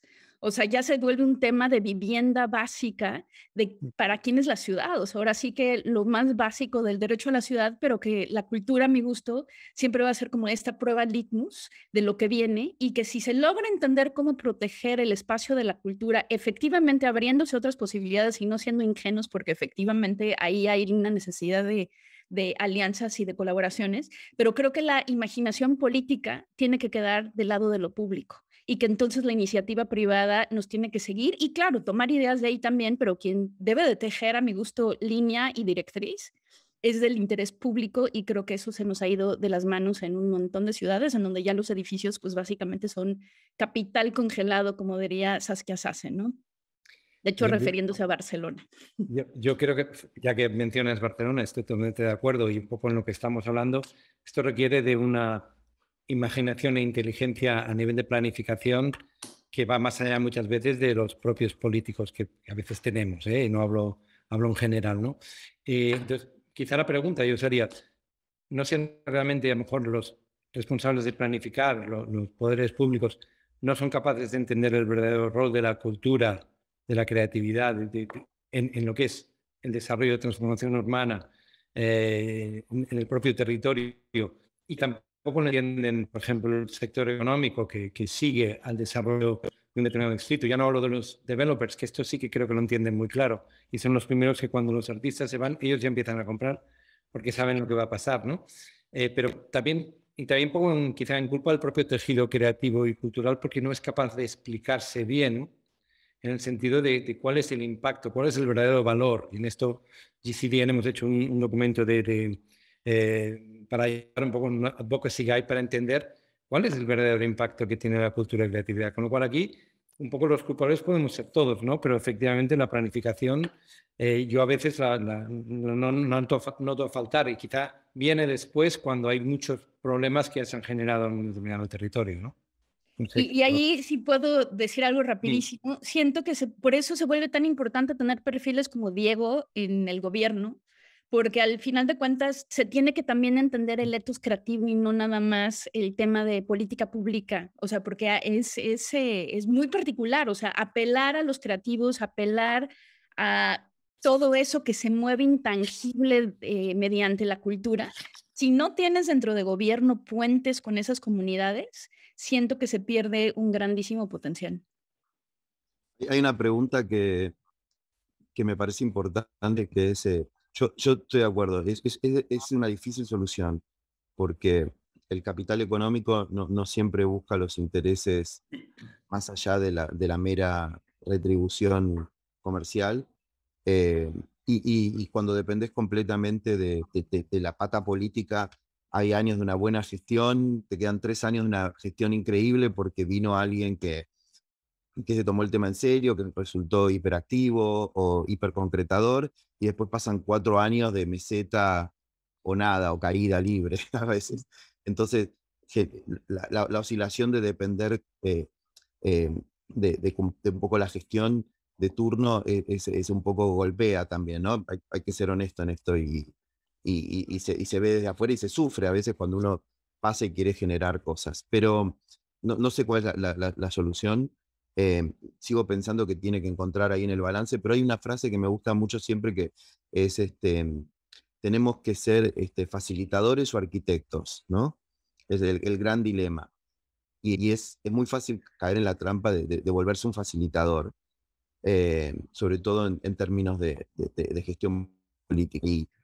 Y uno hace lo que la gente pide y uno hace, digo, y la verdad es que uno tiene que ser un arquitecto y el arquitecto a veces no se mide por encuestas, no se mide por el pedido del momento, sino uno piensa a largo plazo, está construyendo algo que va a ser the shape of the future, está formando la imagen futura. Entonces, creo que es importante que todos pensemos en términos de arquitectos culturales en un porcentaje fuerte y no solo en facilitadores culturales. Y quizá también seguir ahondando en el rol de la cultura, más allá de cómo lo entendemos tradicionalmente.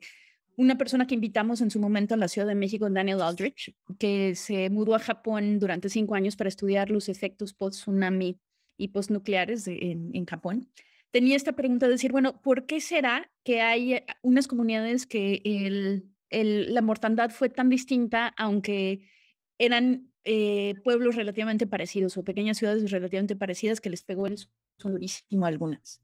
¿Y por qué hay unas que se recuperan más rápido que otras?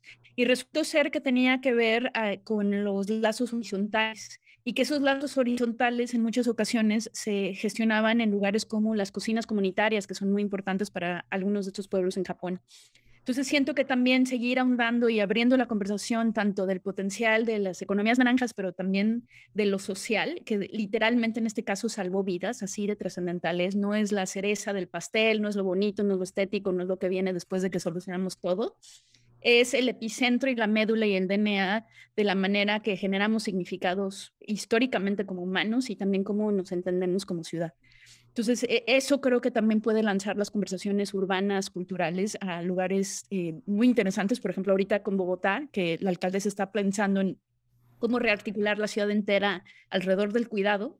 Hemos abierto, porque he estado asesorando, una conversación interesante acerca de qué lugar pudiese tener la cultura, el mutual aid que le dicen, o sea, como esos redes de barrio. Y creo que hay mucho que se puede aprender desde lo que ya ha hecho el espacio cultural, tanto ahorita como históricamente. Yo, por ejemplo, en el estudio que hicimos en la red de distritos culturales, identificamos, por ejemplo, 5 grandes ámbitos de aportación de valor por parte de los distritos creativos, ¿no? Uno, artístico, obviamente. Otro, educativo. Otro, social y comunitario, que entiendo que es lo que estamos hablando, ¿no? Otro, urbano y medioambiental. Y otro, económico. Muchas veces lo que ocurre es que analizamos solo la cultura desde la óptica de puestos de trabajo o aportación de valor agregado, ¿no?, a la economía. Pero efectivamente hay otros muchos valores. Y yo creo que hay otro tema, quizá en lo que estaba diciendo Gabriela, lo que se suele decir System-Wide Cultural District. Un distrito cultural no puede vivir aislado, sino que tiene que estar interconectado con el tejido social, económico, los diferentes actores del distrito, pero también de la ciudad, de todo el territorio, ¿no? Y quizás uno de los grandes retos es cómo entender la cultura en sus diferentes facetas de valor, ¿no? Y cómo se conecta con el resto del territorio.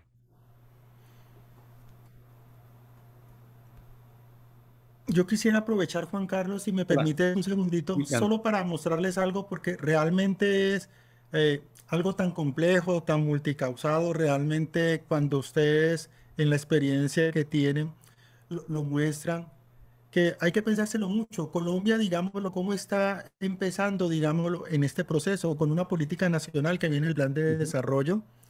Los distritos en sí ya existen, o sea, es reconocer una realidad, ¿de acuerdo? Pero lo que está ayudando en la política pública es a tratar de impulsarlos.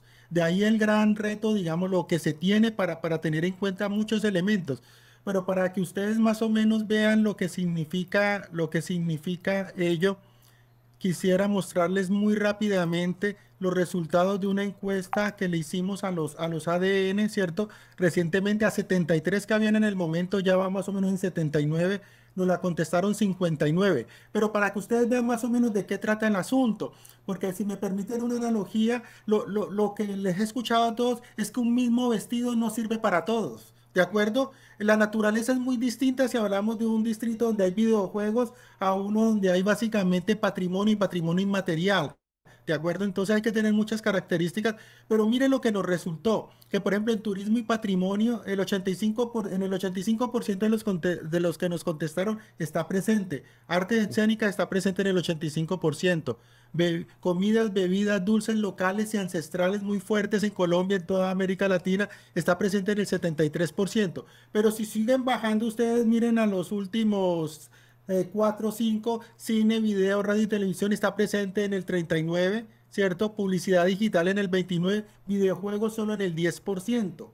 Y cuando les precisamos aún más cuáles son las actividades con mayor presencia en ese ADN, en ese distrito, encontramos que turismo y patrimonio está presente en el 46% y artes escénicas en el 22%, más o menos con lo que está allí, atracciones naturales, festivales, ¿cierto? En artes escénicas, música en vivo, teatro, danza. Y si vamos descendiendo, por ejemplo, miren ustedes estos últimos dos, artes visuales, cine, video, radio y televisión, está presente solo en el 2%. Aunque también nos podemos, digámoslo, pues como economista, puedo decirles, nos podemos engañar, porque es probablemente que si lo vemos en términos de valor económico, estos generen mayores recursos en términos económicos que estos que están acá arriba, ¿de acuerdo? Hay que tener muchas características y Diego llamó la atención ahora, por ejemplo, sobre el tipo de capital que requieren estos, son muy distintos a estos, ¿de acuerdo? La política también es muy distinta. Algo también interesante que le preguntamos a cada uno es, díganos en sus propias palabras cómo usted identificaría su distrito, su ADN. Y mire que el 32% lo identificó como un ADN de turismo cultural y ambiental. El 12% en gastronomía tradicional y de ahí va yéndose a, digamos, a todo el universo de lo que podemos tener presente. Pero algo muy importante que también es un riesgo, pero yo lo veo como una gran oportunidad, es, digámoslo, el estado en el que se encuentra. Cuando les preguntamos, bueno, ¿cuál es su estado de desarrollo como ADN, como distrito? Los que nos contestaron el 71%, mire, estamos en proceso de generar estructura para ponerlo en marcha. Ya hay un decreto de cada uno de los gobiernos municipales que da vida al ADN, ¿cierto?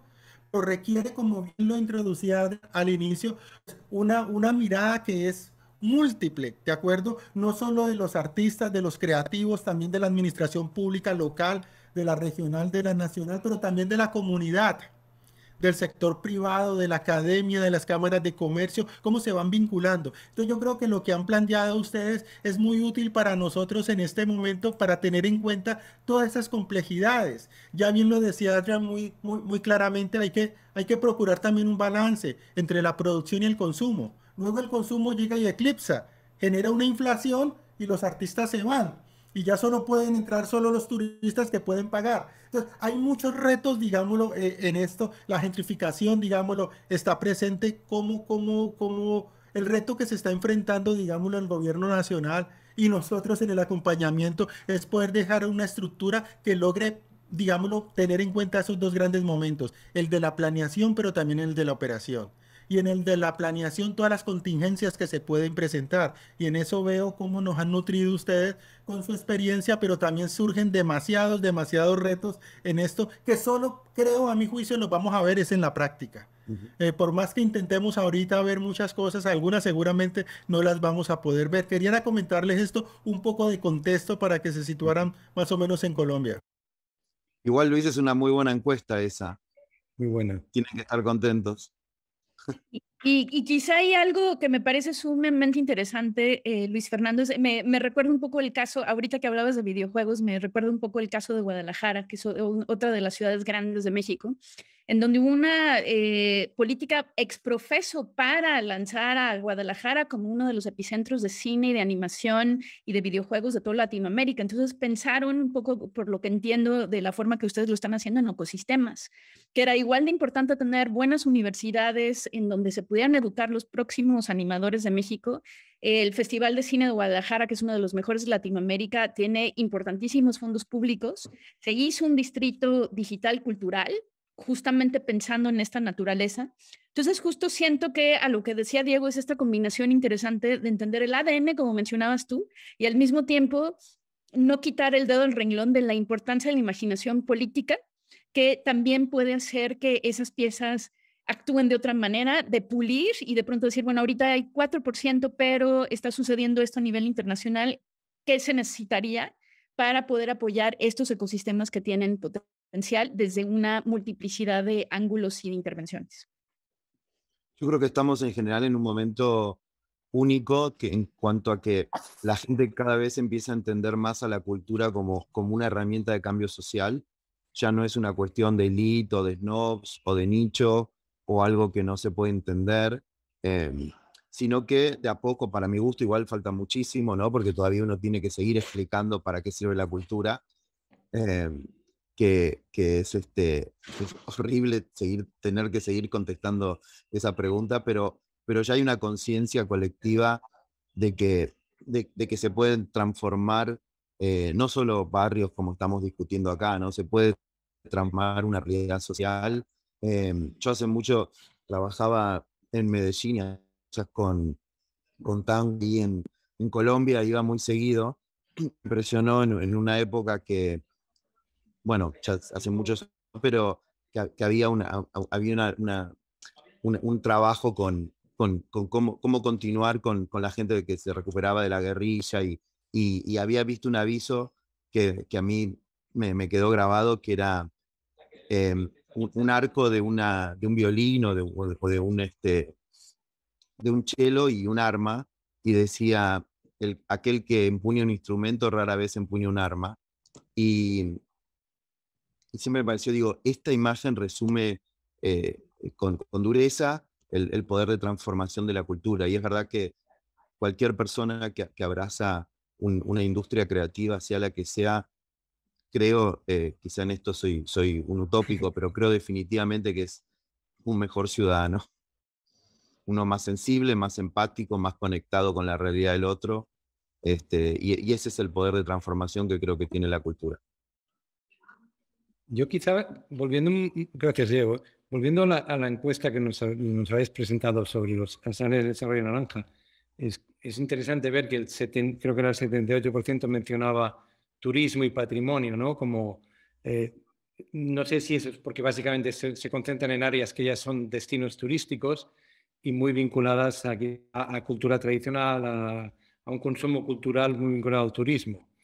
Eso también ligaba con lo que decías del equilibrio entre producción y consumo. Como en Barcelona tú puedes ver que en Raval básicamente es consumo cultural, porque hay equipamientos culturales y hay cultura tradicional. Cuando vamos a Pueblo Nuevo, que es el área económica de nuevo desarrollo de innovación, básicamente hay producción cultural. Ahí básicamente el rol de la asociación de creativos y empresas culturales lo que pretende es promover más conocimiento y el consumo cultural de la oferta que se genera allí.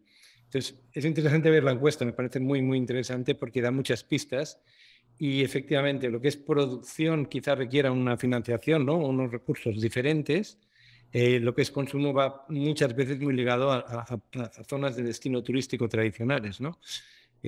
Salvo que sea un consumo local, ¿no? Pero bueno, me parece muy interesante esta encuesta porque creo que da muchas pistas en Colombia de dónde hacer énfasis, ¿no? En cuanto a lo de gobernanza, porque decías, luego hay temas muy prácticos o pragmáticos, ¿no? Es un modelo de gobernanza, como decía Adrián, ¿no? Cómo integro los diferentes actores. En algunos casos es más una iniciativa privada. Yo diría, no hay solución para todo, depende del área donde nos encontramos, ¿no? Lo que sí que es necesario es tener recursos, ¿no? Para desarrollar y promocionar. Y esa es quizá la otra pregunta, ¿no? Es ¿de dónde consigo los recursos? ¿Vienen de la administración? ¿Son recursos comerciales de consumo de lo que yo ofrezco allí? ¿Es a través de patrocinadores? No sé si se ha hablado pero ahí hay otro debate importante, es qué modelos de financiación existen, ¿no? Y eso va vinculado al valor que yo aporto, ¿no? Y quizá también los sospechosos no tan comunes, por ejemplo, Teddy Cruz, que está en la Universidad de San Diego, que es un arquitecto artista guatemalteco, consiguió que la universidad donara $6 millones para hacer un espacio de experimentación de nuevos formatos de vivienda, cultura, vida comunitaria. Entonces, si de pronto se puede lograr que ese tipo de fondos importantes funcione para todos, que tanto la universidad tenga un espacio vivo de investigación académica y al mismo tiempo que beneficie a comunidades y dé resultados para un futuro, qué mejor. De acuerdo, esa es una estrategia súper importantísima, digámoslo, de la labor que pueden desarrollar sectores complementarios como la misma academia, garantizando para ciertos sectores que de pronto el mercado sea un poco más complejo de que les llegue para poder mantener, porque en este momento buena parte del presupuesto está para formalizar, digámoslo, las áreas de desarrollo, pero el gran, digámoslo, financiador es el gobierno nacional o la tripleta, digamos lo que diríamos acá en Colombia, el gobierno nacional, el regional y el local, ¿de acuerdo? Pero también se requieren mantener esos espacios y también mantener una dinámica para que puedan persistir estas iniciativas a lo largo del tiempo. Ese es uno de los grandes retos, pero también la forma como otras instituciones se pueden vincular para garantizar esa operación y también para garantizar que se mantenga lo que yo llamaría el espíritu, digámoslo, cultural y creativo, ¿de acuerdo? Y no se desvíe hacia otro tipo de formas. Algo importante que ha hecho el Estado colombiano es generar todo un conjunto de legislación que permite financiar a los sectores para hacerlos más atractivos para el sector privado. Yo creo que en eso se ha innovado y hay un conjunto de normas que lo permiten. Lo que se requiere ahorita es un mayor conocimiento del sector privado para que se pueda vincular a estas alternativas.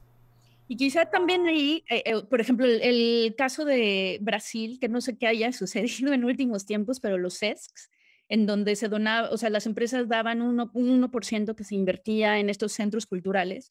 Me parece interesantísimo porque entonces la dirección está en las manos que tiene que estar. Hay un tema público-privado, pero también se estaba pensando no nada más en lo que produce más economía, sino también todas estas aristas que Juan Carlos también hablaba, ¿no? Cómo se piensa lo social, lo comunitario, lo ambiental, etc., etc. Quizá como ejemplo de lo que hablábamos, pero sinceramente no sé en qué medida está eficazmente desarrollado. Sí, por ejemplo, en el caso de Poblenou, el Distrito de Innovación de Barcelona, se pensaba en un modelo de gobernanza que llamaban de cuádruple hélice, ¿no? Donde estaba la administración por un lado, las universidades y centros de investigación que están en el distrito por otro, el sector económico y tecnológico digital, que es muy potente, el sector creativo, y faltaba uno que se integró, que es el tejido social local, porque es un barrio donde vive gente y ha vivido siempre, ¿no? Entonces, ¿en qué medida se es capaz de integrar a esos diferentes actores en una estrategia compartida? Yo creo que ese es un gran reto, ¿no? Y vemos las diferentes caras de lo que es el territorio. Y al final, lo que sí que es cierto también es que normalmente el sector creativo, y yo por experiencia lo veo, se ve a veces como el hermano pobre, porque no se entiende realmente cuál es el impacto verdadero y el rol que juega en ese cuádruple o quíntuple hélice, ¿no? Y un poco lo que decíamos, cómo somos capaces de asegurar de que se entiende ese valor y de que tenemos la misma voz desde la óptica creativa y cultural en todos los aspectos del distrito, ¿no? Creo que es interesante Súper. la experiencia, no sé cómo funciona ahora mismo. Yo creo que Juan Carlos ya se va cerrando. Hay un par de Sí, preguntas, creo. Y perfecto. bueno, la viceministra le tocó, como siempre en estos cargos altos de gobierno, atender una situación de último momento.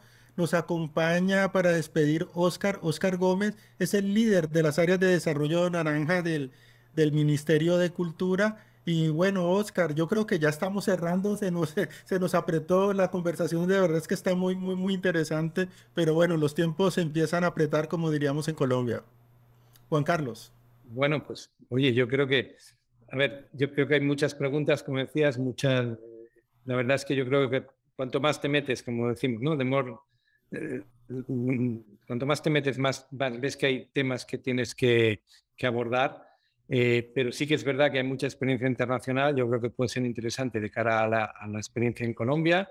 También entiendo que las áreas de desarrollo serán múltiples y diversas por naturaleza pero sí es cierto que ahí el reto está en qué aprendemos de otros sitios que podemos aplicar a cada uno de los proyectos, ¿no? Y quizá yo, pues, no sé si alguno de los ponentes quiere hacer alguna nota final y si no damos paso a Óscar, ¿no? Que nos puede acabar de explicar un poquito más que la visión en Colombia, ¿no? No sé si Gabriela o Diego queréis algún mensaje final a lo que sería el aprendizaje y lo que puede suponer para el desarrollo en Colombia. Pues yo nada más diría quizá simplemente como provocación y nota al pie, cómo se puede integrar también nociones de justicia espacial. Siento que el caso Medellín efectivamente fue sumamente interesante porque se logró generar ciertas dinámicas que iban más allá de los epicentros que ya existen. Entonces sé que en una primera tanda, pues aprovechar lo que ya existe y luego también cómo se puede tratar temas de equidad, de justicia espacial, de justicia social desde la cultura, me parece un grandísimo tema también a incorporar, por lo menos en planteamiento. Perfecto. Queda apuntado para la próxima charla que tengamos. No sé, Diego, si quieres tú comentar algo. No, una línea solo para dejar tiempo, un pequeño cambio es que empecemos a dejar de hablar de gasto cuando hablamos de cultura y la pregunta la hacemos a veces nosotros mismos, ¿cuál es el gasto en cultura? ¿Cuál es la inversión en cultura? Porque toda plata que va a estas cosas no son gastos, sino que son inversión y hay que empezar a verlas de esa manera. Okay. Muy bien, pues si quieres, Óscar, bienvenido. Y no sé si no quieres explicar, no sé si has podido estar un poco al tanto de lo que hemos estado hablando. Creo que es un gran reto lo que tenéis en Colombia por delante, pero también es interesante que desde la administración haya una idea, una estrategia clara, que muchas veces no existen. Yo, por lo menos, mi experiencia es que no suele existir. Quizá Buenos Aires ha sido otro caso interesante que claramente se ha definido como una estrategia. Bueno, no sé si nos quieres explicar un poquito más o compartir alguna idea final. Diego, no sé si está... Sí, yo pienso, Pero Juan volviendo... Carlos, muy para ustedes. Y Ahí está. si no damos paso a Óscar, ¿no? No sé Sí, si demos paso a Oscar. Ok, adelante pues. Creo que eso congeló. Sí. Oscar, ¿te quedaste congelado? Siempre con ustedes. Ah, ok. ¿No está Óscar? Creo que le falló el internet, Ah, ok, bueno. Oscar. Bueno, entonces yo sí quisiera aprovechar, Juan Carlos, primero para agradecerle a todos ustedes, a Gret, a Adrián, a ti, Juan Carlos, Gabriela, Diego, realmente por el acompañamiento hoy. Esto ha sido muy, pero muy valioso para nosotros y espero, digámoslo, como dice Bruno Frey, es economista, los que se interesan por la cultura, él lo llama de happy few, ¿cierto? Los pocos pero felices. Somos pocos pero felices, muy, muy interesados. Ojalá esta no sea la primera, esta es la primera vez, pero que nos veamos muchas más veces porque realmente estamos iniciando un camino muy importante. Oscar creo que ya se integró. Oscar, por favor, que ya nos pasamos 2 minutos. Gracias, Luis. Creo que ya mejoré los problemas de conexión que tenía. Lo primero es mencionar que, bueno, me presento, yo soy Óscar Gómez, el líder de áreas de desarrollo naranja del Ministerio de Cultura. Excusar a la viceministra porque, como dijo Luis, en estos cargos a veces surgen cosas de última hora que impiden continuar con la agenda que se tenía.